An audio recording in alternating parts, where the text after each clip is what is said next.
know about this guy is that it's very well machined, meaning that if it's not moving when you're trying to make it move, then that means something is locked. These little guys all are locking mechanisms. So if something's not moving freely, with the exception of the focus is supposed to be pretty tight. All right, so what we need to do, we need to figure out, did I get it right away? Did I actually get it right away? I think I did.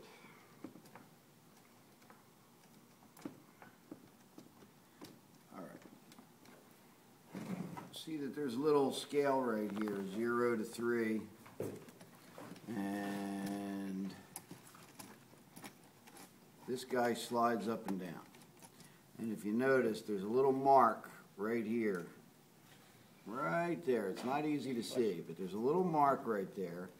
And to center the camera at 0, you slide this up, line up the 0 with that little mark, and then tighten her down. So that starts the camera at 0. That doesn't necessarily mean you're going to always be shooting it at 0, but it's right now at 0, so it's centered. Okay? This is the tilt mechanism. We're going to start that also at 0. The tilt mechanism is the thing that corrects for parallax. We're going to get that at 0. As you move it, you'll feel it click into the 0 position. Once it's in the 0 position, tighten those guys up. This is going to affect how you focus and the distance at which you focus. So for right now, we're going to slide it all the way out. And why is this not locking? Something's loose, missing. Something's not right, but this side is working, so we're going to tighten that one. I have to figure out what's missing on that side, why that's not working. I'm a little worried about that. But this side is working, so it's locked in position. And you see, that's not good. I don't like that. The damage that happens. Okay. These guys back here.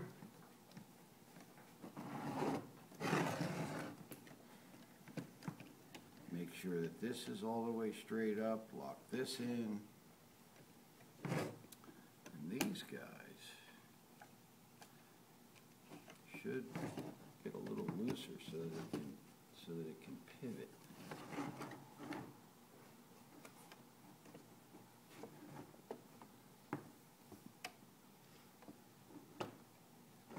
This should be able to pivot. I don't like how tight they are. Oh, there we go. See how that guy, these are called swings. Okay, see how that swings back and forth? We're going to start that at 0. So it looks like when these little handles are pushed back towards you, that frees it up so that the slide can work, so that you can swing it. Okay, so we'll lock those guys. All right, lens. Again, something that you shouldn't have to do because we'll leave the lens on. The cable release stays in position all the time. The only way to take a picture with this camera is with the cable release. Everybody knows how to use a cable release, right? This is a little locking mechanism that you shouldn't have to use. That'll keep it from plunging. You loosen it up, it'll take the photo. Okay. It has a manual shutter, just like my other camera where you had to push that lever forward. This shutter also has to be manually cocked by taking this little lever, pushing it over to the side. You can hear that just took the picture. It's got an aperture, and the aperture is this little guy right here. Slides back and forth, and it's got the positions 5.6, which is the most wide open position, to 45. It's got a 45 because it's really, really hard to get infinite depth of field with a view camera, so they give you really closed down aperture so that you can get good depth of field. A tiny little hole. You guys can see the aperture, right? See it? See the little aperture? That's closed all the way down. All the way open, of course, wide open, shallowest depth of field. Okay. It also has shutter speeds right on the lens, and they are changed by these guys here, this little dial. Okay, so we'll set it on a shutter speed of 60th of a second. We'll start at f8, why not, f11. Start at f11.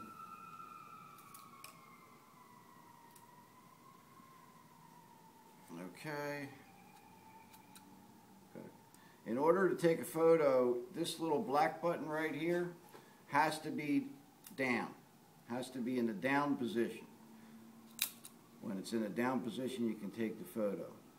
In order to focus the camera, you need to have that black button up, because up releases the aperture so you can see through it. Down closes the aperture. After you're all done focusing and everything's ready to go, and while you're focusing, that little black button should be up. Okay? Down to take the picture, up to focus. Okay? Again, this is the cocking mechanism. You push it over and let it go. It's not going to take a picture as long as that black button is up. You push it down, take the picture. So shutter speeds on the big dial, apertures on this little pin dial. All right, I'm going to put this in the camera.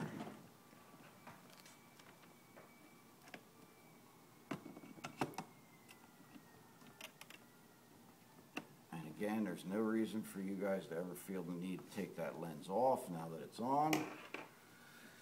Okay. Next, vertical. This is where the film holders go. We'll use, okay. I'll show you how to load film in a second. This is the film holder. You just open this up slightly, put that in, push it down until it seats itself. And when you're ready to start, when you know everything is ready, you pull the slide out of the front. All right? Pulling the slide out of the front exposes the film. If this little black button has not been pushed down to close that hole, you just ruined the film.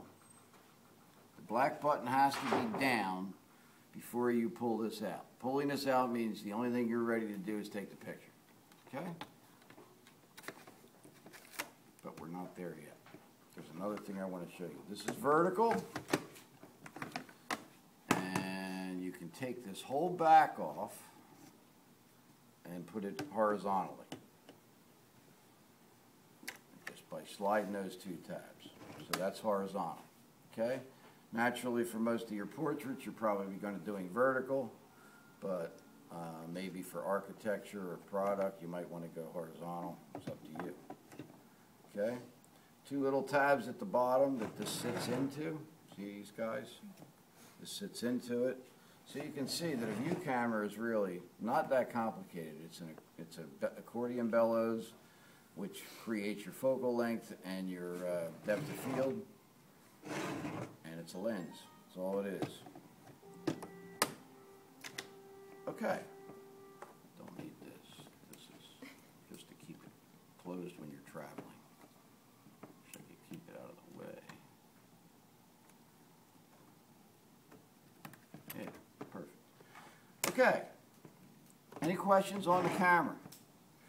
On any adjustments, and I gave you guys the view camera book along with many other books, and you should have been looking over that book to get ready for this machine. But the book will explain to you how to properly make these adjustments on the height of the lens. Again, I'm going to start you guys out at 0, but that's not necessarily where you're going to want it for any particular photo. You've got your tilts, which are going to allow you to tilt the camera, which will also affect focus and depth of field, and you've got your swings that I showed you before. They're the controls. These dials right here are your focus controls. You can see.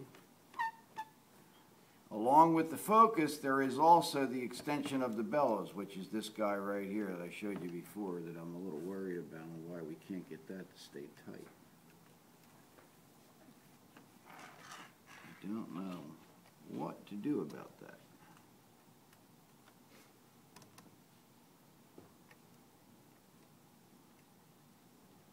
I have no idea why it's not tightening.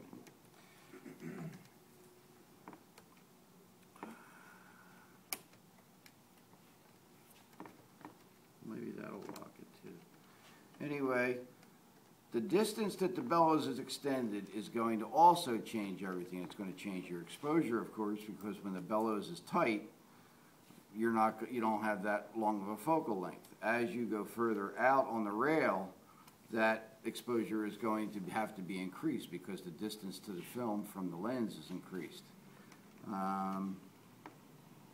So again, what you're doing with the camera is going to determine where this is going to be positioned. And most of the time, where this is positioned, it has to do with how far away from your subject you are. If you're very, very close to your subject, there's a good chance that you're going to have to, in order to focus, you're going to have to pull this back. Okay?